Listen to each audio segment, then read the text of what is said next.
জামশেদের থেকে তুমি টাকা লোন নিছো? সিফু, আমি তোমাকে কিছু জিজ্ঞেস করছি। তুমি ওনার থেকে 2 লাখ টাকা লোন নিছো, তার উপর টাকাটা রিপেও করো নাই, আর একটা বার আমাকে জানানোর প্রয়োজন মনে করো নাই। এখন উনি যখন তখন বাসায় এসে আমাকে ডিস্টার্ব করতেছে, টাকা চাচ্ছে। আমি একা একটা আমি কি করবো? পালাই পালাই বেড়াইতেছো। হোয়াটস রং উইথ ইউ?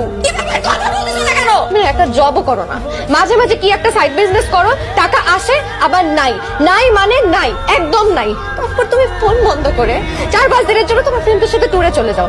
আমি তোমাকে ফোনে পাই না, তুমি কোথায় আছো, কি করতেছো, আমি কিচ্ছু জানি না, কিচ্ছু জানি না। Cheating on me? না না না, আমি তোমাকে ভালোবাসি। তোমার এই ভালোবাসা না আমার জন্য একটা প্রেশারের মতন হয়ে গেছে। বিশ্বাস করো, মনে হচ্ছে আমি একটা প্রেশার কুকারের মধ্যে আছি, যে কোনো সময় বার্স্ট আউট হয়ে যাবো। ওর সাথে না আমি আর থাকতে পারতেছি না। বিশ্বাস করো, তোমার তো লজ্জাও নাই। তুমি একটা জব করো না, কোনো রেসপন্সিবিলিটি নাই, সংসারের কোনো দায়িত্ববোধ নাই। আমি একা একটা মেয়ে, সংসারের সবকিছু করি, যখন যা লাগে সবকিছু আমি একা করি। তোমার মধ্যে কোনো লজ্জা নাই, কোনো গিল্টি